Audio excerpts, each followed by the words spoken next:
তো hello' so welcome back to my YouTube channel Insider Assam.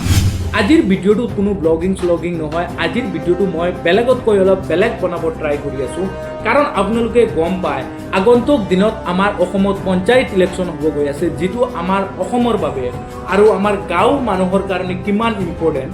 চ' এইটো ভিডিঅ'ত মই আপোনালোকক ধুনীয়াকৈ বুজাব ট্ৰাই কৰিম।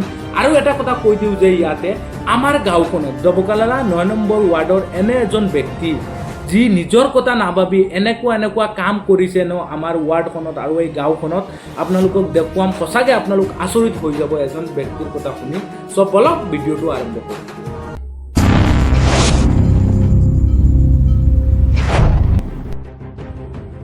প্ৰথমে মই আপোনালোকক এটা কথা কৈ দিওঁ যে এই যে পঞ্চায়ত ইলেকশ্যন, এইটো কোনো আপোনাৰ চৰকাৰ গঠনৰ ইলেকশ্যন নহয়। এইটো ইলেকশ্যনত আপোনালোকে ভাবিব লাগিব আপোনালোকৰ গাঁওখনৰ কথা, আপোনালোকৰ পঞ্চায়তৰখনৰ কথা। পঞ্চায়ত আপোনালোকৰ 5 বছৰ কেনেকুৱা কাৰ হাতত থাকিব। চ' আপোনালোকে গাঁও আৰু পঞ্চায়তৰ উন্নয়নমূলক কামবোৰৰ ওপৰত ইম্পৰ্টেণ্ট দিব লাগিব এই ইলেকশ্যনটো, এই ভোটটো দিয়াৰ আগতে, এই পঞ্চায়ত ইলেকশ্যনৰ ভোটটো দিয়াৰ আগতে। চ' এই 5 বছৰ কাৰ হাতত থাকিব আপোনালোকৰ পঞ্চায়তখন আৰু গাঁওখন। এনেকুৱা এজন যোগ্য প্ৰাৰ্থী বা কেণ্ডিডেট আপোনালোকে বিচাৰিব লাগিব আপোনালোকৰ গাঁওখন চলোৱা নিয়াৰ কাৰণে 5 বছৰ। চ' প্ৰথমে ইয়াতে আপোনালোকে এটা কথা গম পাইছে, এইটো কোনো চৰকাৰ গঠন নহয়।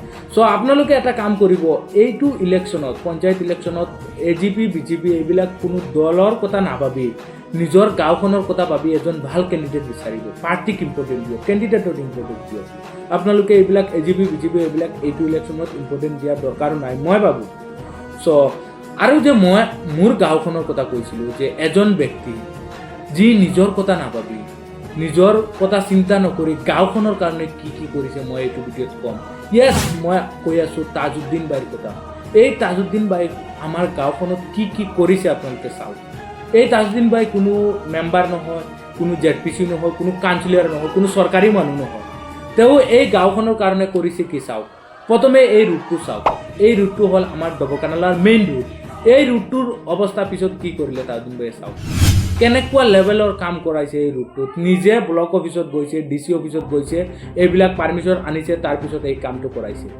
চ' চাওক আৰু এটা ৰুটটো চাওক। এনেকুৱা 3টা ৰুট আমাৰ এই ডবকানালাত তাজউদ্দিন বায়ে কাম কৰাইছে। এইবিলাক ফটোত মই দেখুৱাই দিছোঁ, আপোনালোকে চাওক। আৰু চাওক কৰ্মস্থানৰ যিখন ৱাল আছে তাজউদ্দিন বায়ে কৰাইছে।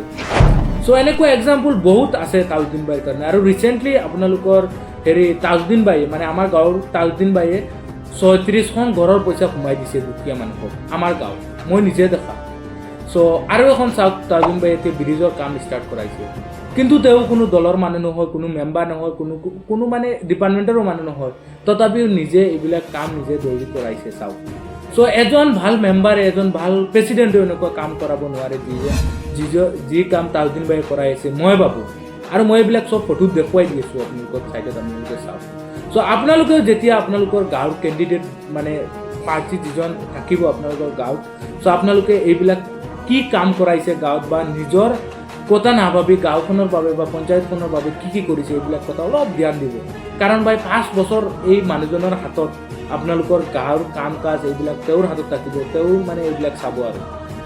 চ' এইবিলাক কথা আপোনালোকে ভাবিব। চ' মই এইটো ভিডিঅ' বনাইছোঁ কাৰণ মোৰ ইলেকশ্যনৰ বিষয়ে ইমান নলেজো নাই বা ইমান মানে মই ইলেকশ্যনৰ বিষয়ে ইমান একো নাজানো। তথাপিও মোৰ পইণ্ট অফ ভিউখিনি আপোনালোকৰ মাজত ৰাখিছোঁ।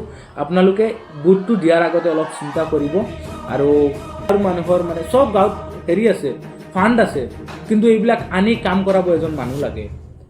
চ' এনেকুৱা মেম্বাৰ মই দেখিছোঁ নিজৰ গাঁৱত মেম্বাৰ হৈও তথাপি এইবিলাক কাম কৰাব পৰা নাই। এনেকুৱা ছেট অফ এক্সাম্পল বহুত আছে। চ' আপোনালোকে ভাবি আপোনালোকৰ ভোটটো দিয়ক। আৰু ভিডিঅ'টো কেনেকুৱা পাইছে মোক কমেণ্টত জনাব, কাৰণ মোৰ কিবা ভুল হ'বও পাৰে। এইবিলাক মই ফেচ টু ফেচ বহি ভিডিঅ' বনোৱা নাই আগতে। কিবা ভুল হ'লে কমা দৃষ্টিৰে চাওক। আৰু ভিডিঅ'টো কেনেকুৱা পাইছে মোক কমেণ্টত জনাব। এণ্ড থেংকছ ফৰ ৱাচিং।